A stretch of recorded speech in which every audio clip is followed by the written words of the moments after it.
자, 그러면 오늘도 시장 이야기 한번 나눠봐야죠. 오늘은 이혁진 차장 모시겠습니다. 어서 오십시오. 네, 안녕하십니까. 안녕하세요. 이혁진 차장입니다. 목이 많이 좀 굳어 보이시는데요. 예, 맞습니다. 저도 보면서 저도 한번 해봐야 되겠다 싶었습니다. 착용하시고 오늘 뭐 내용 전해주셔도 되는데. 기회 되면 다음에 한번 해보도록 하겠습니다. 네, 자 그러면 네. 뭐 미국 시장 마감 좀 볼까요? 네, 바로 자료 보시면서 말씀을 네. 드리도록 하겠습니다. 사실 큰 변동성이 좀 일단락되고 있는 상황에서 다우지수 0.13% 마이너스 퍼센트 기록을 했고요. 나스닥은 좀 반대로 최근에 상승했습니다. 0.6% 상승을 했고요. 그래서 종목별로 한번 보시면은 다우의 대표 종목들 중에서는 사실 최근에 엔비디아가 지지부진한 상황이 이어지고 있는 상황입니다. 아무래도 실적 발표 직전에 먼저 움직이지 않겠다라고 하는 관망세가 좀 작용하고 있는 것 같고요. 그래서 엔비디아가 움직이질 않으니까 나머지 반도체 지수 같은 경우에도 이제 특별한 모멘텀이 없는 상황입니다. 그래서 전반적으로 글로벌 반도체 밸류 체인들이 지금 지지부진한데요. 엔비디아 실적 발표 이후 네. 방향성을 돌리는지 한번 지켜봐야 될 것 같다라고 네. 생각을 하고 있습니다. 그리고 최근에 국채금리가 좀 많이 오르고 있습니다. 그걸 좀 촉발하고 있는 것 중에 하나가 미국의 소비 경기인 것 같은데, 뭐 사실 지난주에도 말씀을 드렸습니다만 비자, 카드 같은 이런 네. 이제 카드 종목들이 미국의 소비를 잘 대변한다라고 보여지고 있습니다. 네. 근데 최근에 비자가 저번에 제가 좋지 않다라고 말씀드렸는데 제가 좀 잘못 얘기한 것 같습니다. 다시 한번 신고가를 돌파를 하면서 네. 미국 소비 괜찮구나라고. 괜찮구나. 예, 그래서 국제 10년물을 조금 더 자극하고 있는 것 같습니다. 네. 자, 그런데 이제 나스닥 관련해서는 넷플릭스 주가가 최근에 계속 좋은 상황입니다. 우리나라에서도 미디어 종목들이 또 네. 이제 심지어 미국에서도 디즈니와 같은 종목들이 좀 반등에 나서면서 미디어들이 좀 상승하고 있는 부분들 최근에 좀 특징적인 것 같고요. 아무래도 이제 가장 큰 성장주에서 가장 큰 형님 역할을 하고 있는 반도체 지수가 좀 쉬다 보니까 이 빈자리를 미디어가 좀 일부 채우고 있는 모습들이 보여지고 있는 상황입니다. 디즈니. 그 주식 외에 좀 다행이다 싶은 지표들은 바로 이런 부분들입니다. 달러 인덱스가 이제 고점을 좀 확인하는 모습들이 어느 정도 좀 보이고 있고요. 네. 국제 10년물 같은 경우에도 어제 장 초반 같은 경우에 좀 불안한 모습이 이어졌습니다. 4.5% 가까이 갔다가 반락을 하면서 4.4% 초반까지 좀 빠져 있습니다. 네. 그래서 이런 부분들이 아무래도 시장에서 좀 우리 증시 같은 경우에도 좀 많이 억눌려 있었던 배경이기도 한데 이런 부분들이 좀 일단락되고 있지 않나라고 한번 기대를 좀 가져보고 있습니다. 네. 자, 여기에 국제유가가 갑자기 좀 자극이 됐어요. 많이 올랐습니다. 뭐 WTI뿐만 아니라 천연가스도 가격이 좀 상승하고 있는데 뒤에 말씀을 드리겠습니다만 중동에서 지정학 불안이 다시 한번 좀 재차 불거졌기 때문입니다. 그래서 그 뉴스와 함께 뒤에 자세한 내용 말씀드리도록 하겠습니다. 네. 자, 어제 같은 경우에 제가 이제 뉴스에서 좀 재미있게 본 세 가지 정도였는데 머스크 분석, 이스라엘 레바논, 아람코 증설. 네, 이렇게 그렇습니다. 세개 뽑아주셨습니다. 네. 요즘에 뭐 제가 뒤에 이제 트럼프 정부의 인선 얘기도 좀 다루겠습니다만 가장 주목받고 있는 것은 역시나 머스크입니다. 뭐 UFC도 같이 트럼프와 따라다닐 정도로 그래서 이제 거의 그 머스크가 사실 트럼프보다 권력이 센 것 아니냐 이렇게 네. 얘기도 나올 수 있을 정도죠. 자, 그러다 보니까 네. 이제 미국 언론사에서는 이제 본격적으로 앨런 머스크의 사상에 대해서 이제 분석을 네, 그렇습니다. 정신세계. 그래요? 정신세계에 대해서 분석을 하고 지금 앨런 머스크에 처해진 상황과 앞으로 어떤 모습들이 펼쳐질지에 대해서 분석하는 기사들이 이제 기고문처럼 나오고 있는 상황입니다. 이 기사에서 좀 재밌었던 것은 먼저 머스크와 트럼프의 공통점은 트랜스젠더, 이민자, 네. 뭐 이런 부분들, 그 다음에 이제 정부의 비효율 이런 것들은 공통 부분이다. 네. 이제 좀 통하는 부분들이다. 또 반대로 친환경에 대한 부분들은 조금 다른 포지션을 가지고 있다. 자, 그런데 친환경 부분에서 트럼프는 완전히 이제 부정론자였었는데 펜실베니아와 같은 이제 선거 결과 나오기 직전에 앨런 머스크 때문에 전기차를 좀 좋아하게 됐다라고 하는 일정 부분 좀 포지션 변화도 있었다. 자, 그럴 정도로 머스크를 진짜 좋아한다라고 네. 하는 부분들이었습니다. 자, 그러면 이제 앨런 머스크가 이제 미국 정부에서 뭘 얻을 것인가, 뭐 이제 많이 아시듯이 우주, 자율주행 이런 부분에 대해서 지금 미국 정부, 기존의 바이든 정부의 규제 정책에 많이 걸려 있었는데 이런 것이 좀 풀릴 것이다. 실제 어제 같은 경우에 테슬라 주가가 좀 많이 올랐습니다. 네. 여기에 새로운 정부에서 자율주행 관련해서 이제 규제가 완화될 것 같다라고 하는 네. 보도가 나오면서 이제 주가가 추가적으로 많이 올랐죠. 그래서 최근에 테슬라가 오르는 부분들 배경들을 보면 과거처럼 그냥 전기차 판매 이런 것들이 아니라 정책 기대감들이 많이 작용을 하고 있는 것 같다라고 하는 부분들이 이제 해당 기사를 보면서 좀 많이 떠올랐습니다. 네. 자, 두 번째로는 참 중동에서의 지금 지정학 상황이 예측 불허인 것 같습니다. 네. 사실 어제 같은 경우에는 이스라엘이 레바논 헤즈볼라 이제 대변인을 사망케 이를 정도로 이제 맹공격을 해서 200발 정도 이제 미사일을 쐈다라고 합니다. 그래서 거기서 이제 많은 인명 피해도 100명이 넘는 인명 피해도 나왔었는데 네. 대변인도 사망을 하면서 유가를 자극하는 모습들이 좀 보였습니다. 네. 자, 지금 이제 미국 방산주들도 좀 최근에 좋지 않은 상황이고요.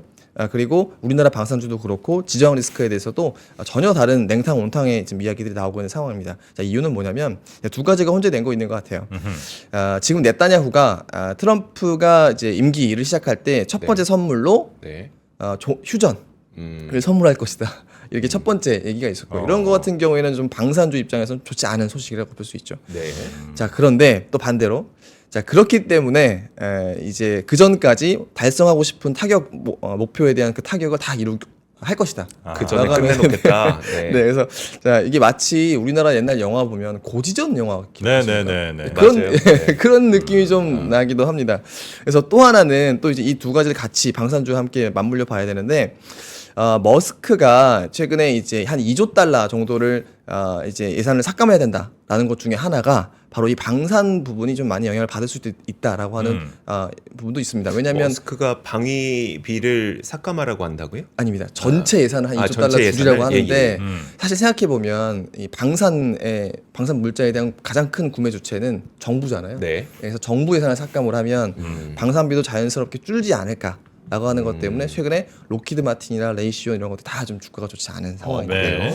여기에 또 하나가 뭐 뒤에 정부 인선 얘기하면서 말씀을 드리겠습니다만 여기 좀 미국의 방산 기업들 같은 경우에 부품은 중국산을 되게 많이 씁니다. 네. 예, 레이시온 같은 경우에도 뭐 중국 기업들의 부품이 막 200개 업체가 들어온다라고 할 정도로 엄청 많이 쓰는데 이제 탈주 중국이 과연 반도체만 이렇게 피해를 받을 것인가?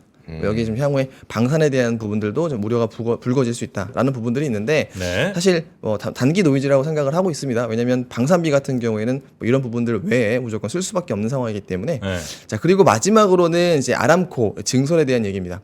최근에 보면 전 세계 화학주들 뭐 바스프라든지 우리나라의 롯데케미칼도 그렇고 네. 주가가 진짜 좋지 않습니다. 네. 뭐 이유는 경기가 좋지 않아서 네. 결론적으로는 수요가 좋지 않아서인데 더 안 좋아질 것 같아요. 아람코가 이 와중에 거의 이제 10조 원 넘는 규모 정도를 중국에서 또 증설을 합니다. 여기에는 정유시설 그리고 에틸렌이라고 하는 화학 네. 제품의 가장 기초 소재입니다. 네. 자, 이런 부분들이 추가적으로 증설이 들어가는 부분들이기 때문에 이 오버캐파에 대한 이슈는 화학 제품 이제 정말 주주 입장에서는 건드리면 좀 안 되겠다라고 좀 생각을 했습니다. 근데 요 화학 이런 거는 네, 사람이 많이 들어가는 그런 공장은 아닐 거 아니에요. 그 사람이 거의 없습니다. 그렇죠. 네.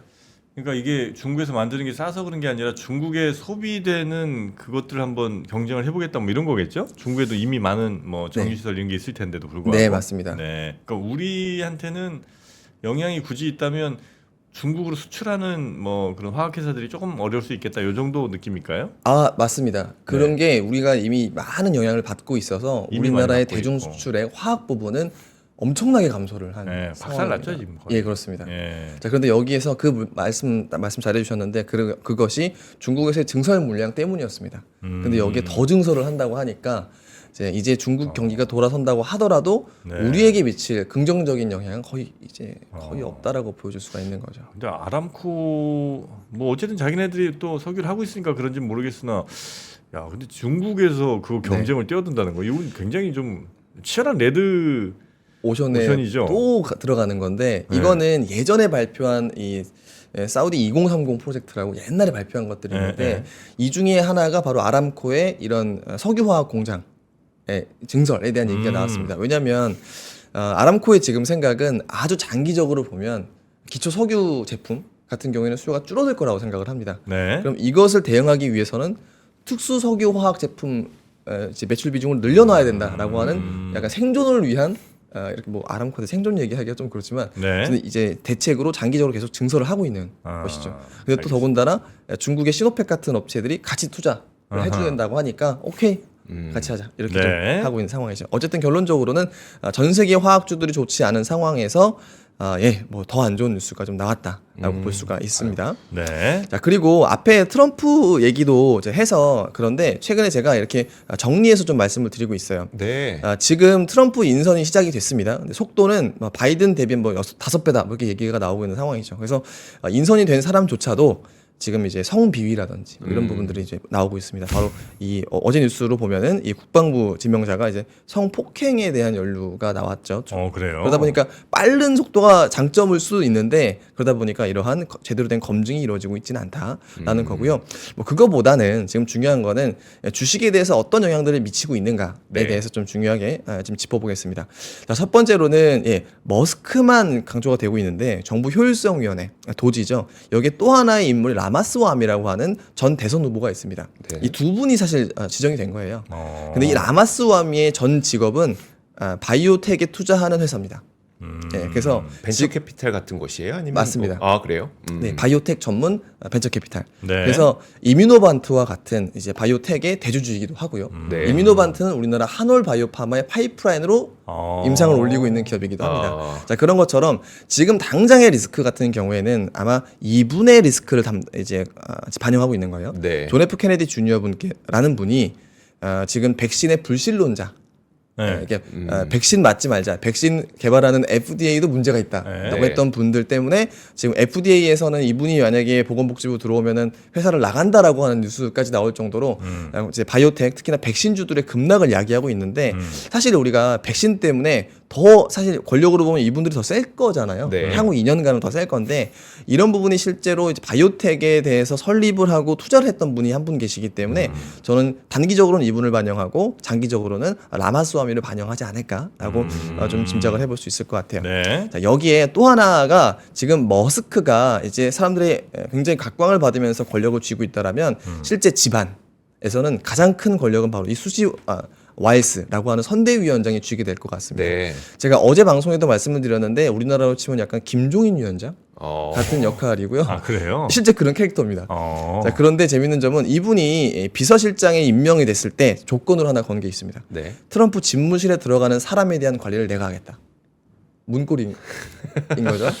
네, 그래요? 언론 보도로 이미 다 나온 겁니다. 외신에서도 그렇고. 자기가 그렇게 얘기를 해요. 예, 직접 그렇게 얘기했고 오케이 했습니다. 그러다 보니까 향후에 이제 권력 배분 구조에서 머스크가 예를 들어 대통령 집무실에 들어갈 때 결국 이분 허락을 받아야 되는 거죠. 네. 그래서 이 권력 배분에 대한 문제 향후에 어떻게 흘러갈지도 상당히 좀 흥미롭게 볼 필요가 있을 것 같습니다. 네. 자, 그 다음에 또 이제 비서실장이 있으면 부비서실장이 있는데 이 스티븐 밀러라고 하는 분입니다. 자, 이분이 이제 인플레이션을 야기할 수 있는 어떤 주범 중에 하나라고 이제 네. 지목이 되고 있는데 이유는 100만 명 정도의 이제 이민자, 불법 이민자를 추방하겠다. 100만 명, 연간으로 100만 명. 자, 그렇기 때문에 이런 센 발언이 나와서 이민자가 들어오지 않으면은 임금이 높아지겠다라고 하는 부분들 자극하고 있는 부분들입니다. 네. 자, 그리고 이 에너지부. 아무래도 우리나라 조선주의 좀 호재일 수도 있을 것 같습니다. 네. 이 크리스 라이트라고 하는 분인데 지금 표정이 좀 좋지 않아서 이상한 분으로 보일 수 있겠습니다만 셰일 에너지가 지금 사실 그 바위 속에 있는 가스를 발굴하는 거고 그걸 파쇄하는 기술이 있지 않습니까? 그 개발자입니다. 아, 그걸 그래요? 예 맞습니다. 그걸 개발하신 분이기 때문에 자, 이 분이 어쨌든 셰일 에너지를 가장 이끌었던 사람이라서 이분이 등용되자마자 한 얘기는 결국에는 LNG. 네. LNG에 대한 프로젝트가 완전히 재개될 것이다. 특히나 이제 바이든 정부에서는 거의 1억 톤 규모 가까이 되는 프로젝트를 다 이제 중지해놨기 때문에 그게 재개될 것이다라고 하는 기대감 때문에 LNG 밸류 체인들이 많이 올라가고 있습니다. 네. 자, 그리고 뭐 이 국방부 안보보좌관은 모두 이제 정말 중국 언론사에서도 많이 대서특필할 정도로 반중에 대한 설계자 그리고 반중의 선봉자 이런 분들입니다. 그래서 반중 색깔은 돌아가지 않고 정면 승부할 것 같다라는 생각이고요. 네. 자, 마지막에 바로 이 지금 가장 뜨거운 감자가 되어 있는 재무부입니다. 네. 지금 옐런이죠. 자, 그런데 기존의 대세는 베센트였습니다. 예. 베센트의 색깔은 아무래도 높은 관세 그리고 이제 방위비를 많이 올리자라고 하는 두 가지 컨셉들이 있었고요. 자, 그런데 최근에 완전히 뒤집혔어요. 이 대세론이 꺾였는데 그 이유가 바로 이 러트닉이라고 하는 분 때문입니다. 네. 근데 이 러트닉의 색깔은 암호화폐에 대해서 조금 우호적입니다. 네, 그래서 이런 부분들이 있는데 이 뒤집어진 배경이 또 하나가 바로 이분을 끌고 올 수 있습니다. 앨런 머스크가 공식적으로 러트닉을 응원하기 시작했고 네. 트럼프에게 베센트는 너무 뻔한 방법이다. 바꾸려면 러트닉으로 해야 된다라고 하면서 이제 이틀 전에 트럼프가 오케이 0.0에서 시작해 다시 시작하자라고 했습니다. 그럴 정도로 지금 이 여러 가지 트럼프의 인선을 둘러싸고 네. 권력 구조가 산업 지형을 많이 바꾸고 있다라고 보는 겁니다. 자, 그래서 실제 이런 부분들이 주가에도 반영이 되고 있는데 아까 제가 말씀드렸다시피 방산주 좀 쭉 빠지고 있는 상황이고요. 예. 반중 색깔이 좀 진해지면서 마이크론 주가가 좀 빠지고 있습니다. 그리고 네. 백신에 대한 우려가 커지니까 화이자, 모더나 주가 빠지고 있고요. 또 트럼프가 죄송합니다. 머스크가 비만 치료제 비싸다. 하면서부터 이제 일라일리 주가가 좀 빠지고 있는 상황이고 뭐 대표적으로 이런 친환경 종목들이 주가가 좀 급락하고 있는 상황이죠. 자, 반대로 트럼프의 인센티브를 받을 것이라고 예상하고 있는 이런 은행들 주가 많이 올라가고 있는 상황이고요. 모건 스탠리, 뱅크 오브 아메리카 모두 월간으로 10%좀 주가가 올랐습니다. 그리고 에너지, 세니어 에너지 그리고 원오크 같은 경우에는 LNG 파이프 관입니다. 그래서 이런 종목들이 굉장히 주가가 좋은 상황이고 테슬라, 코인베이스 뭐 이거 GEO 그룹 같은 경우에는 감옥 주식이라고 제가 말씀을 드린 바 있고 로켓랩은 테슬라를 피어로 플레이할 수 있는 미드 스몰 캡입니다. 우주. 그래서 이런 종목들이 실제로 트럼프의 인센티브를 받을 것이라고 생각해서 좀 주가가 올라가고 있다라고 이제 분위기를 확실히 그 미국 주식이 좋은 게 네. 지금 이 그림 보면 아니 뭐 그림 계속 보여주시면 되는데 네. 왼쪽이 이제 다운이고 오른쪽이 업이잖아요. 네. 다운은 뭐 3, 11, 18, 21 뭐 이렇게 이제 가는데 업은 미니멈 10이고 60, 뭐 70, 80 이렇게 가니까 비슷한 그림인 것처럼 업다운이 보여도 제가 국내 주식 담당자들 참 창피하네요. 그러니까 업 쪽이 훨씬 세요. 그러니까. 예, 맞아요. 답답합니다. 맞는 말씀입니다. 그리고 네. 저는 뭐 머지않아 이게 우리 국장에서도 이제 펼쳐질 거라고 좀 믿어 의심치 않고요. 아, 그래요? 네네. 그래서 그렇게 생각하는데 그나마 좀 다행인 것은 금리도 내려서 그런 것 같긴 한데요. 대표적인 트럼프 피해주라고 할 수 있는 백신주들이 어제 반등에 성공을 했습니다. 네. 그래서 그렇게 되면 이 트럼프 공포가 어느 정도 이제 좀 경감되는 것 아닌가라고 한번 우리나라 증시에서도 오늘 한번 확인을 해봐야 될 것 네. 같고요. 그래서 이런 부분들이 해외 증시라고 볼 수 있을 것 같습니다. 자, 자, 그다음에 우리 시장도 좀 보죠. 네, 국내 증시 한번 보겠습니다. 아시는 것처럼 어제 우리나라 증시는 이제 반등에 성공을 했어요. 뭐 빠진 거 생각하면 성공했다라고 말씀드리기 좀 민망합니다. 자, 그런데 앞에서 말씀 주셨던 것처럼 월간으로 이렇게 한번 오르면 많이 오른다라고 하셨는데 네. 어제 우리나라에서도 대형주들은 그랬습니다. 많이 오릅니다. 우리나라도 삼성전자 저희 6% 올랐어요. 아, 그래요? 네. 빠진 거 생각하면 민망합니다. 빠진 거 생각하면 이제 얼마인데 그래서. 삼성생명 11%, 네. 현대차 5%, 현대중공업 플러스 6.5%. 네. 반대로 이제 롯데케미칼 좀 급락을 했죠. 그래서 네. 글로벌 피어랑 좀 결을 같이 한다라고 생각을 하고 있고요. 또 코스닥에서는 어제 루닛과 같은 헬스케어 종목은 뭐 시간외를 생각하면 상한가입니다. 시간에서 딱 3%가 올랐기 때문에 네. 예, 그리고 미디어 종목들, 엔터 종목들이 반등이 좀 지속이 되고 있는 상황이고 반도체 진짜 좋지 않죠. 더군다나 지금 이오테크닉스와 같은 삼성전자향 밸류체인들 장비도 되게 안 좋아요. 네. 근데 왜 그럴까 생각을 해보면 삼성전자가 이제 투자를 안 하고 주주환원 한 거잖아요. 음, 거의 그렇죠. 10조나 네, 한 겁니다. 네. 그러면 삼성전자 장비주 진짜 이제 볼 거 없다. 마지막으로 네네네. 던지기 시작을 하는 거죠. 자, 그래서 그런 부분들이 좀 연출이 된 상황이고요. 그리고 이제 우리나라 반도체, 미국 반도체 좋지 않아서 대만 가권 지수도 최근에 상당히 부진한 상황이 이어지고 있다라는 거고요. 그나마 제가 최근에 희망을 계속 보고 있는 것은 바로 이 환율입니다. 1392원으로 어느 정도 좀 조금- 꼭지를 확인한 것 같다라는 생각입니다. 자, 그래서 이제 짧게 포인트만 말씀을 드리면 네. 자, 삼성전자 자기 주식을 어떻게 볼 것인가? 저는 우리나라에서 외국인들이 최근 3개월간 거의 삼성전자를 지수의 절반 정도 수준으로 매도를 했었습니다. 네. 근데 이런 부분들이 이제 일단락 될 것 같다라는 것이고 그렇게만 되면 우리 증시 전반에는 어느 정도 바닥 환경은 만들어질 것 같다라는 거예요. 실제 지금 2015년, 2016년도 보시면은 자사주 매수가 거의 바닥에서 이루어졌었고 사실 삼성전자 주가를 견인했던 효과보다도 그냥 환율이 떨어지는 효과가 훨씬 더 높았었습니다. 네. 여기 보시면 삼성전자 대세 상승 구간에서는 자사주 때문에 오른 것이 아니고요. 반도체 영업이익 EQ로 비교를 했습니다. 2조에서 13조로 가능했기 때문에 네. 이때 좀 많이 올랐다라는 것이고요. 실제 오히려 환율 같은 경우에는 미리 반영을 해서 이제 1245원까지 올라갔다가 1000원까지 떨어지는 상황까지 좀 연출이 됐습니다. 네. 자, 그래서 어제 제가 환율을 좀 많이 봤으면 좋겠다라는 것이고요. 환율이 안정되면 이제 여태까지 좀 처참하게 빠졌었던 우리나라 개별 종목들도 반등이 나설 것 같다라는 겁니다. 자, 그 다음에 마지막으로 저희가 이제 리포트 정도 이제 볼 건데 삼성생명 리포트가 나왔습니다. 이제 NH투자증권에서 나왔고요. 어제 10% 이상 주가가 올랐습니다.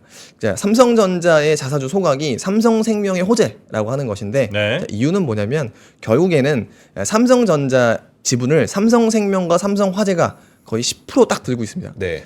금산분리법 때문에 이 이상 지분율이 올라가면 팔아야 됩니다.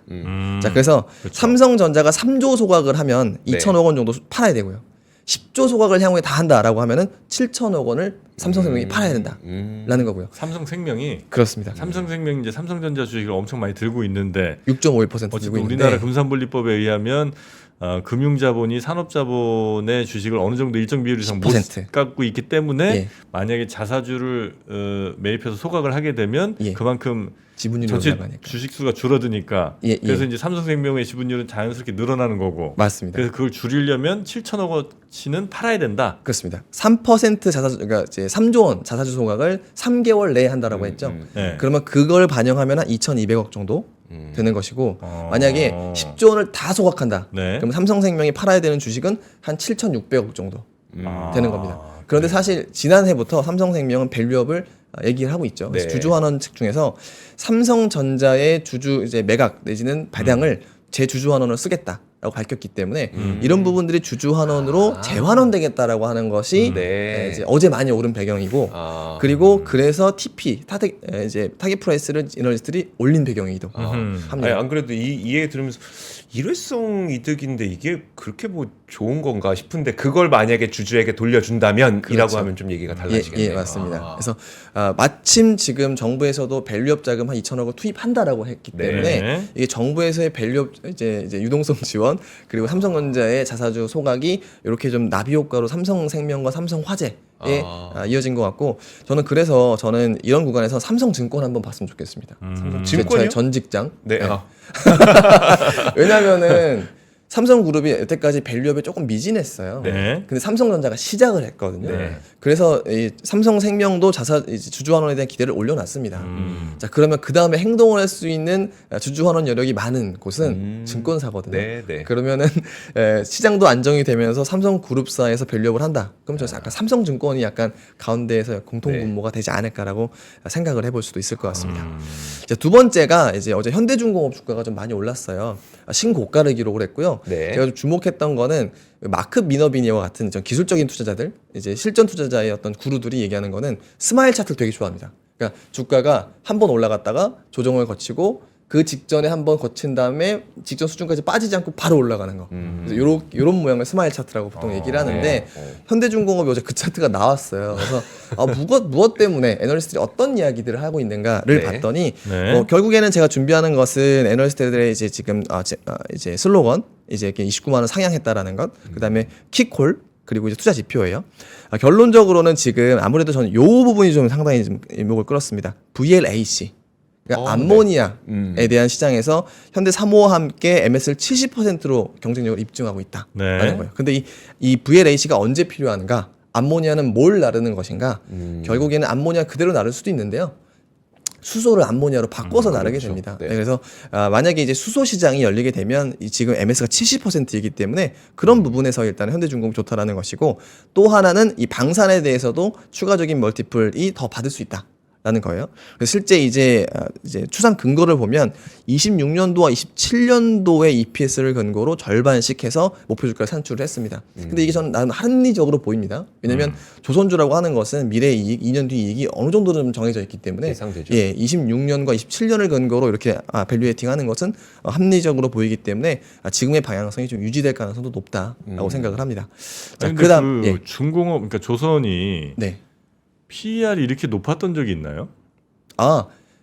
PER이 안 나왔던 적이 많죠. 적자였으니까. 근데 이제 문제는 과거에 좋았을 때 어땠을까? 네. 그러면 PER은 워낙에 안 좋을 때와 이제 좋을 때가 너무 극명하니까 PBR 같은 경우에는 많이 올랐을 때 과거 슈퍼사이클에서는 한 5배 중반 네. 정도까지도 그 정도까지 갔었고 갔어요? 그 중반 올라가는 정도의 가운데 정도가 한 3배 정도 됐었습니다. 지금 얼마죠, 그러면? 지금 2.2? 맞습니다. 네. 그래서 그런 정도 수준이기 때문에 이제 어느 정도 아직은 아직은 좀 업사이드 룸이 남아 있다. 그리고 지금은 PER이 보이기 시작을 합니다. 그럼 과거에 몇 배였나? 업사이클에서는 30배, 35배 정도를 타고 올라갔었어요. 네. 근데 지금 이 애널리스트가 목표 주가를 산출하는 거에는 2년 뒤에는 15배다. 라고 하는 겁니다. 그래서 지금 밸류에이션은 그래도 룸이 좀 많이 남아 있다라고 볼 수가 있습니다. 네. 자, 그리고 이제 마지막입니다. 어제 루닛이 상한가를 갔다라고 말씀을 드렸습니다. 네. 시간에서 추가적으로 올랐기 때문에 살 수 없었습니다. 자, 그런데 이제 왜 그랬을까? 그리고 이거는 진짜 좋은 뉴스일까? 결론적으로는 진짜 좋은 뉴스가 나왔습니다. 네. 그러니까 루닛이라고 하는 기업 혹시 들어보셨습니까? 뭐 이름 많이 들어봤죠. 예, 그냥 바이오 AI를 하는 기업이고요. 예. 네. 바이오 AI를 두 가지로 합니다. 첫 번째는 엑스레이를 AI로 진단을 합니다. 예. 그리고 두 번째로는 우리 체세포 바이오마커 네. 뽑아서 그 사진을 막 찍은 다음에 이 신약이 이제 여기 약이 들지 안 들지 이 사람이 이 약을 맞아도 되는지 안 되는지에 대해서 가늠을 해주는 두 가지 사업을 합니다. 네. 자, 그런데 우리나라 바이오 AI를 주목을 하셔야 되는 근본적인 이유는 우리나라의 전 세계에 뭐 예를 들어 AI는 데이터가 많아야 되지 않습니까? 근데 바이오 데이터는 우리나라가 제일 많습니다. 왜요? 왜 그럴까요? 바이오 데이터 우리나라 제일 많아요. 제일 많습니다. 우리나라랑 일본에 제일 많아요. 미국을 이길 수도 있습니다. 그 우리나라는 국가 보건 그러니까 건강보험이 되기 때문에 맞아요. 우리나라 사람들의 모든 생체 정보는 국가가 다 갖고 있다. 다 있어요. 그걸 쓸 수가 있어요? 당연하죠. 데이터는 쌓여 있는 거죠. 예, 그리고 건강 검진을 1년, 2년마다 다 하기 네네. 때문에 예, 우리 바이오 데이터는 우리나라가 제일 많다. 일본에 또 많은데 그래서 우리나라 루닛 같은 경우에는 일본의 데이터를 많이 모았었습니다. 네. 그런데 지금 주가 보시면 이때까지는요. 그 아까 말씀드렸던 두 가지 사업 부분 중에서 루닛 인사이트 즉 엑스레이 쪽으로 주가가 올라간 거예요. 근데 지금 상승 종목은 완전 다른 겁니다. 그래서 지금 다른 종목이랑 같이 올라가는데 그냥 이건 루닛 호재다라고 볼 수 네. 있을 것 같고 종목을 추천드리기보다도 이제 앞으로 이제 왜 좋은 뉴스라고 제가 보는가. 아스트라제네카의 AI 병리 솔루션을 공동 개발하는데 이게 바로 타그리소라고 하는 글로벌 1위 항암제입니다. 근데 이제 단일 대표적으로 항암제가 1등이고요. 네. 다종 그러니까 이제 암종 불문으로는 머크의 키트루다인데 한 가지 표적으로 하는 것은 아스트라제네카의 타그리소가 1등입니다. 그래서 거기에 이제 드는 건데 뭘 하는 거냐? 아까 말씀드렸다시피 네. 이 약이 이제 타그리소가 EGFR 변이에만 작동을 합니다. 네. 근데 EGFR 변이를 이 사람이 갖고 있는지 아닌지만 이제 이 AI로 보여주는 거예요. 네. 결론적으로 5분 이내에 이게 판명이 가능한 것이고, 그래서 아마도 임상은 해봐야 되겠습니다만 이미 나와 있는 약이기 때문에 임상 과정이 크게 뭐 문제가 될 것 같지는 않을 것 같고요. 어쨌든간은 글로벌 바이오 AI 중에서 가장 큰 계약이 우리나라에서 나왔다. 근데 재밌는 점은 여기에서 다양한 암종으로 협업을 확대하겠다라고 했어요. 자, 그래서 제가 아스트라제네카에 가봤습니다. 그러니까 이제 타그리소의 매출액은 한 8조 원 정도 나올 것 같아요. 네. 네. 근데 그 다음에 여기 쭉 이어져 있는 파이프라인을 감안을 하면은 이제 15조 원 정도 계산이 나오더라고요. 15조 나머지 원 것들이? 더 나올 것 같습니다. 왜냐면 이런 N2 같은 것들을 보면은 이제 엄청 커지는 것이 올해부터이기 때문에 네. 15조 원이나 20조 원도 나올 수 있을 것 같아요. 그래서 좋은 계약이 나왔다. 네, 여기 나름의 뭐 로열티 베이스 이런 쪽도 기대도 해볼 네. 수 있을 것 같다. 그래서 뭐 바이오라고 하면 이제 신뢰가 없기 때문에 제가 신뢰가 있을 만한 뉴스가 나오면 이렇게 전달드리고 이게 근데 있습니다. 이건 기술적인 거라서 어떤지 모르겠지만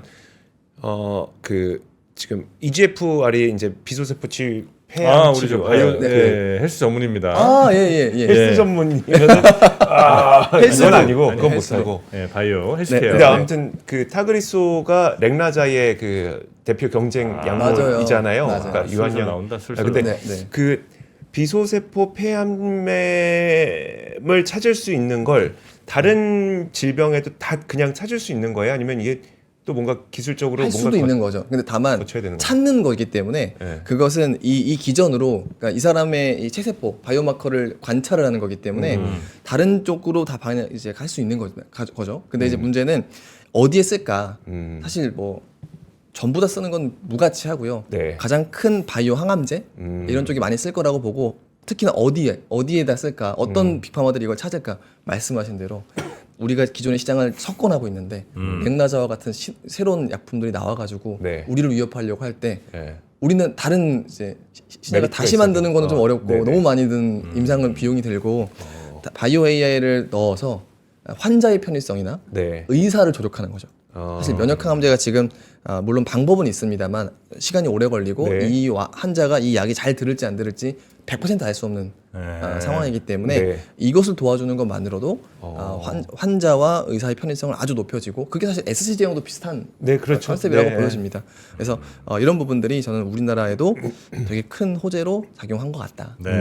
라는 생각입니다. 그 우리나라 그 바이오 기업들 가운데 이런 뭐 AI 접목해서 뭔가 이렇게 하는 회사들이 좀 있습니까? 아니면 있습니다. 있긴 있어요? 뭐 뷰노 같은 뷰노. 기업이 아까 제가 말씀드렸던 누린의 엑스레이 기반의 AI와 비슷하게 하는데 네. 사실 그 엑스레이 기반은 거의 의료기기의 영역입니다. 네. 뭐 예를 들어 제가 엑스레이 찍었는데 지금은 의사분이 이렇게 까만색 그 필름을 보면서 네. 아 암이 있네 없네 이렇게 보시는 거죠. 네네. 근데 이제 그것을 AI가 도와주는 겁니다. 근데 그런 부분에서는 큰 부가가치가 좀 나오기는 어렵고요. 아 그래요? 예. 그래서 지금 실제로 이런 바이오 마커를 찾아내는 이제 이런 부분들이 훨씬 더 부가가치가 크다고 볼 수가 있을 것 같은데 이제까지 예를 들어 어떤 병원과 같이 협업을 한다. 이건 거의 무가치한 루딘 뉴스로서도 무가치한 뉴스라고 볼 수가 있는데 네. 이렇게 아스트라제네카와 협업을 한다. 왜냐하면 제가 SC 제형도 마찬가지인 거잖아요. 네. 어떤 빅파마가 했어요. 근데 거기서 효과가 나왔어요. 매출 효과겠죠. 네. 그러면 다른 빅파마들도 무언가를 해야 됩니다. 근데 아까 말씀드렸다시피 바이오 데이터는 우리나라에 제일 많고 네. 이미 빅파마의 레퍼런스가 있는 기업이 생겨난 거죠. 네. 예, 그래서 뭐 헬스케어 전문가시니까 예, 그런 건 아니고. 이 구도가 어떤 말씀을 네네. 드리는 건지 아실 것 같습니다. 네. 예, 그러니까 네. 빅파마와의 레퍼런스가 너무너무 중요한데 이제까지 바이오 AI는 뜬구름 잡기였지만 네. 실제 계약이 근데 뉴스 보도로 나온 겁니다. 공시로 나오는 건 아니라서 네. 실제 계약 내용을 뜯어봐야 되겠지만 만약에 로열티 베이스다 이러면은 아스트라제네카가 항암 영업을 하면 우리나라로 입금이 되는 상황이기 때문에 네. 매출액 업사이드가 진짜 클 수 있다. 네. 근데 네. 과거와 지금의 우리나라 바이오 기업들의 차이점, 가장 큰 차이점을 얘기하라면 저도 이제 엄민용 연구원 통해서 이제 예. 배우게 된 건데 그 전에는 우리가 신약 개발이라든지 아니면 신약 개발하는데 워낙 오래 걸리니까 개발하다가 이제 한 2상 3상쯤 됐을 때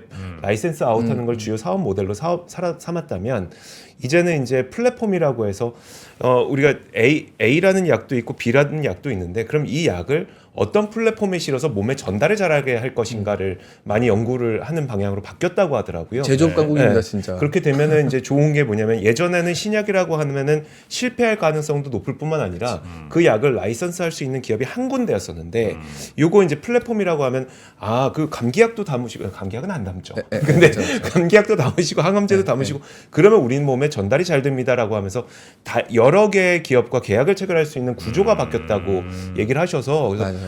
이게 우리나라 바이오 기업들이 예전에 진짜 테마성과는 약간 체질적이 달라졌구나라는 건 완전히 느끼긴 달라진 했습니다. 거죠. 그래서 저는 이게 바이오 기업 플레이는요 딱 하나만 보면 됩니다. 빅파마 수주가 나오냐. 네. 예, 그러면 뒤 이어서 상상해 볼 수 있는 게 진짜 많아집니다. 그러니까 지금 알테오젠 주가가 많이 오른 것도 결국에는 머크의 키트로 다루기인 한 거고 네네. 그러다 보니까 그게 다이치 산교로 이어진 거고 이제 다이치 산교가 했으니까 나머지 ADC 시장은 거의 정해진 그럴 거라고 수 봅니다. 있다는 그래서 거죠. 그래서 지금 그런 뉴스들이 우리 바이오에 되게 좋은 뉴스로 작용을 했고 팩트론 같은 기업들이 일라일리랑 잘 돼서 또 이제 이어왔는데 네. 최근에 트럼프 정부가 인선이 되면서 네. 약간 바이오 분위기에 좀 약간 찬물을 끼얹었었죠.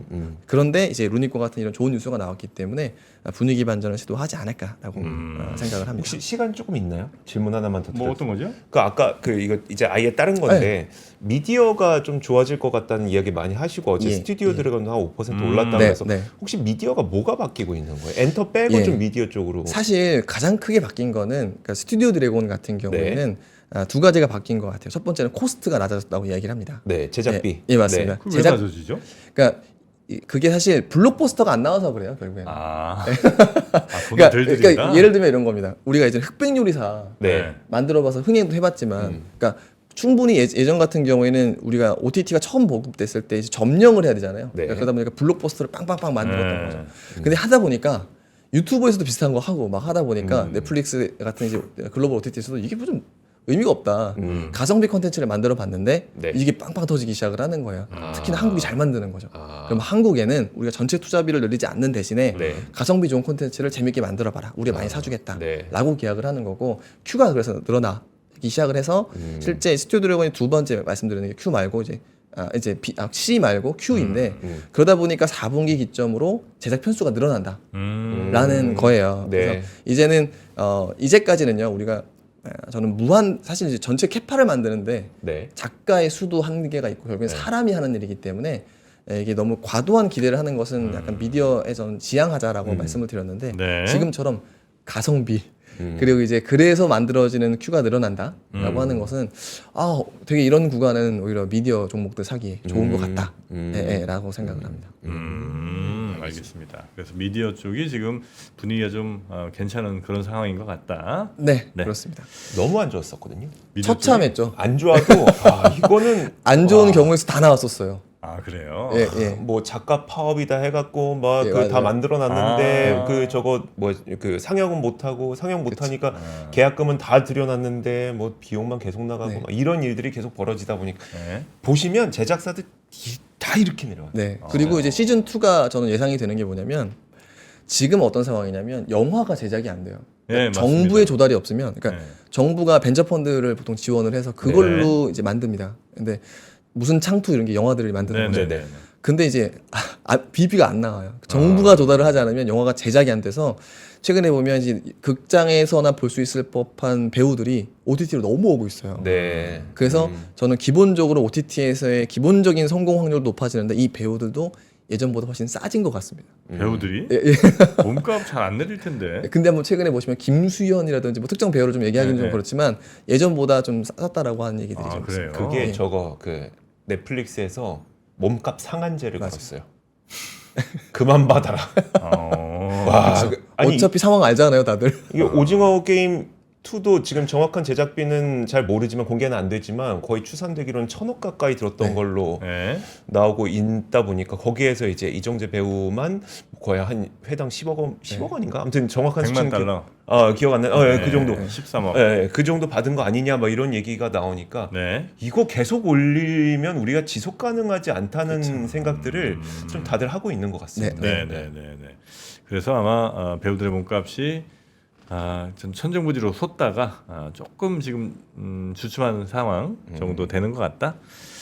알겠습니다. 그래서 이제 코스가 좀 낮아지면서 수익성이 좋아지는 그런 게 이제 미디어의 긍정적이라면 긍정적인. 네, 맞습니다. 그런 그리고 뭐 상황이다. 미국의 디즈니나 넷플릭스 주가가 오랫동안 좋다 보니까 네. 아무래도 분위기를 좀 바꿔주는 것도 있는 것 같아요. 알겠습니다. 자, 오늘 시장 이야기 그리고 또 어제 미국장 이야기까지 이혁진 차장님과 함께 네. 이야기 나눠봤고요. 다음 시간에 다음 기회에 또 뵙도록 하겠습니다. 고맙습니다. 예, 감사합니다. 감사합니다. 네. 삶의 격을 높이는 9가지 지혜를 함께 나눕니다. 위즈덤 칼리지 시즌 2 영상 아래 링크를 클릭하시면 자세한 내용을 확인하실 수 있습니다.